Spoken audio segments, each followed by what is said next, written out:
Welcome to Extra Throttle House. I'm Thomas. And I'm James. And this is an even lower budget version of Extra Throttle House than you're used to. Because we didn't even start with the whole stand in front of the car thing where I badly explained that this is not the main channel, because we have a main channel called Just Throttle House. This is Extra Throttle House, where we're using GoPros today. This is a bonus because we didn't think that Thomas would be in town with this car. In time. In time. And we don't have time, which is why we're just doing this. Yes. Yeah, and this is the Lotus Evora GT. GT. So it replaces the GT 400 and the 410. Yeah, the 400. And those are gone, Yes. and now this is gone Because there's a Emira. coming. Yes. But we really wanted to get a taste of Lotus for the channel before the Emira came. Yeah, so like when it comes to Lotus, we don't have that much experience. I've driven an Elise, and I guess I've driven kind of one of each of the modern ones now. I've driven an Elise, an Exige, and now I've driven this, and I'm going to drive in a minute. But this is your first Lotus experience. Yeah. Right? Yeah, my adoration for Lotus didn't come close to the experience with it because it was zero. It was zero. I yeah. have so much respect for it, and I heard so much, and I really wanted it, so this has been wonderful. This has 416 horsepower. Okay, so yeah, it's a Camry engine, supercharged V6. 3.5 litre V6. Right. We've got the Lotus supercharger on it, and it's got 317 pound-feet of torque. And it starts at like a 96,000 US, so it's really expensive. It's not cheap. Well, it's really expensive, but it's literally priced to go right against the 911 or like a really well-spec C8 Corvette. Or like a GT4 Cayman. Yes. Yeah. Right? So 400 and what horsepower again? 16. That's it's just all the horsepower that you need. Well, this has a carbon pack, so it's like 3,100 pounds-ish in weight, curb weight. It's quick. Yeah. Oh. Enjoyably quick as well. You know, not to the point where. Ooh. And it's on Cup 2s, so. God, I'm feeling so much through the chassis as a passenger. Yeah, so because like the Lotus thing, isn't it? It's weird because it's not a car that makes sense. It's a car that's. It's not a car that makes good sense. It's supposed to make sense, make good. You know, and it makes you feel. What? Don't question my caveman metaphors. It makes you feel really good. Please make car good. So we're in the manual. It's a beautiful manual. It's an aluminium shift knob as well, which kind of feels really like hot in the sun. Hot in the sun, Yeah. cold in the morning. Yeah. Downshift, like the sound of the V6 is incredible. You know, I'll give it a little. It is one of the best sounding V6s that exists. And there's just a whiff of supercharger noise, right? Yeah, it's not overwhelming. You can get some real super. If I go third gear here, and then you can. Yeah, there it is. Yeah. Oh, Right. look, a garbage truck. I'm going to turn around, a smoking tyre style turn around on a canyon. You want to keep going? Okay. Oh, I guess I can go around him. Have I got to be just a bit careful then? Yeah. Okay. Using our signals. Which are quite far away actually from the wheel. Actually, I don't mind the feel of it, but it Yeah. is really weirdly far away. So this is a car, It's old. for better or worse, Yeah. of yesteryear. Yeah, it Literally, because you can only buy 2021, now it's 2022. But it's old in some ways, it's old in all the ways, but in some ways that's good, in some ways that's not so good. It's got an Alpine deck. Which looks aftermarket and feels crappy. It has to. It is aftermarket, right? No, it's not aftermarket. But It's from Lotus. it's not. But Lotus didn't make it. They're just like, which one do you want to use? Do your West Midlands accent and then say which one do you want to use. Why don't I have a West Midlands? I have a West Country accent. Whatever. I don't know the difference. Come to my farm and you ruin my Lotus. This is my dick. And then there's the USB, which is one of those like old school comes out of the glove box. Are we gonna rock through the old stuff right now? Yeah, let's do it. It comes out of the glove box like an old, like you've added it aftermarket. Like, oh, you wanted a USB in here? We got a cigarette lighter. We've had some air conditioning woes when we were at a standstill. It wasn't. By woes, do you mean it? We'll play the tape. Yeah. Hey Thomas. Hey. I see you've got the AC on full. Yeah. Why is it warm? Well, the AC is broken. Is it broken? Yeah. There's a few things about this car that's a little bit different. That if you're spending 120 grand, Yeah. maybe that Porsche starts to make some sense. Nope. Steering is so good in this. That's yeah. I'm still a Lotus man until the middle of the summer when the AC breaks in traffic. on a 2021 car. Yeah. So there you go. That's what the interior looks like at night as well. Yeah. It's not very well lit. No. The gauge cluster is actually very wonderful. It's analog and it looks great. It is the perfect type of gauge cluster for a car like this. Yeah, the rear visibility is terrible because of that kind of cage in the back. I'm trying to think of all the other old stuff. It has an immobilizer, so you have to press. There's a physical key. You have to press every button in the car to make the car start. You have to be an octopus. You have to turn the thing, press engine start, and the button on the key. It doesn't. Cephalopod ignition aside, there are rear seats, which don't work for human beings. No, they hurt a lot. But you know what? They're there. They're there. They're there to lower the insurance rates. If you're looking at this versus a 911, they have with time become two incredibly different. I just want to do a run here. Woo! We're on Cup 2s, right? I felt the rear move a little bit. So this one, you can get an auto, but the auto doesn't have an LSD. This one has an LSD. The auto, the manual comes with the LSD, and the auto is gets 20 pound extra feet of torque. Guys, come on. You're buying a Lotus, unless you have a broken leg and you can't use a clutch. If you're buying a Lotus, you get the manual with the LSD. Yeah, it's not as obvious with the 911 because the PDK is great. It's a comfortable car. It's got adaptive suspension. This doesn't. This is such a sports car compared to a 911. All the time. Yeah. In a good way, though. It's raw. The clutch is heavy, as Thomas learned last night in an hour of PCH It was so traffic. brutal. My foot was aching. The clutch is very heavy, but it has really good feel. The brake pedal, on the other hand, not a huge fan of. The brake pedal's fine when you're doing this. Yes. Because it gets to a point, and then it feels good. But on stop and go traffic, it's nothing full brakes. This is.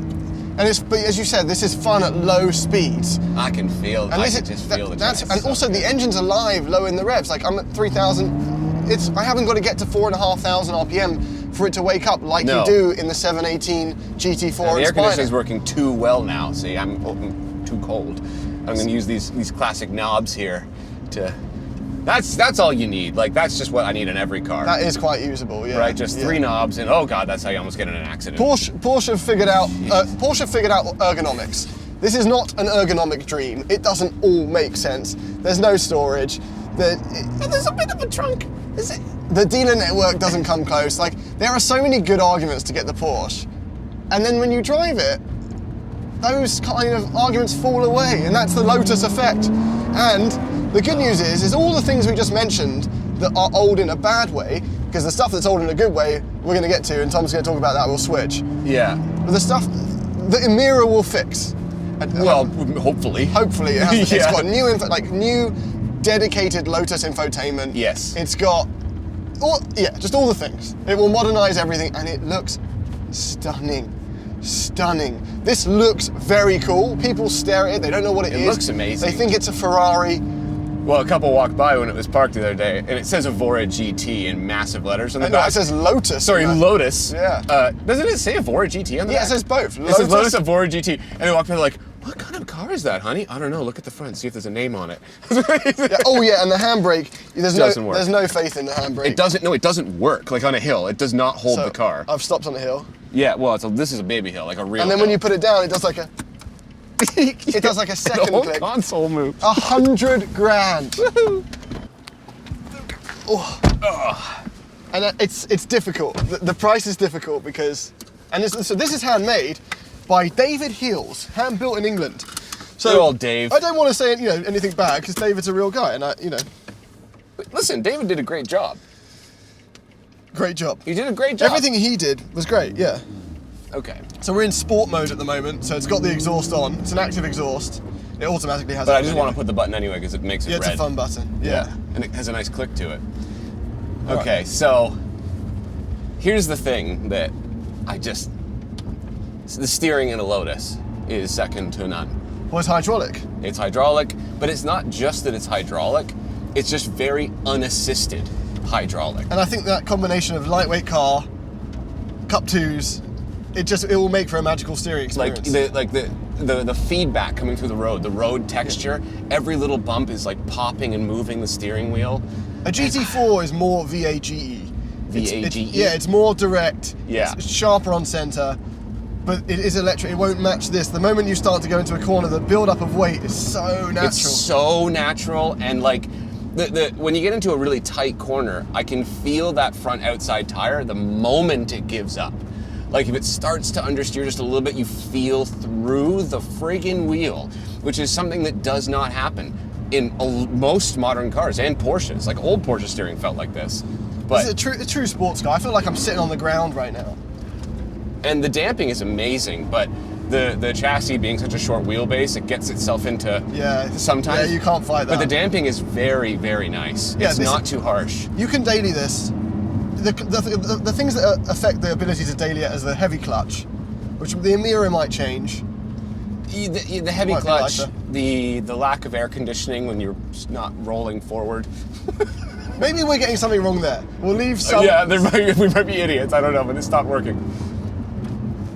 Oh man, you can feel the weight transfer in this thing. It's quite stiff, but it's just communicating to me what's happening. It is just such a fun car to drive at all speeds. And here's the issue that I have with all Porsches right now. 911s, GT4s, whatever it is, any Cayman, is that they're only fun when you are absolutely ripping them. Yeah. This is fun in traffic. Yeah, the GT4 on this road, the car is going, yeah, I've done it, I completed it. Yeah, I beat this level. I've What's done next? It. Yeah. Yeah. This is like, we're doing it again! Yeah, you know, right! It's a lot higher. This is a Labrador. Yes. Right? It's okay, throw the ball again. Also, GT4, a Greyhound, it just gets the race done. Yes, exactly. It's just a Greyhound. Right? It's a really good, comfortable, better built Greyhound.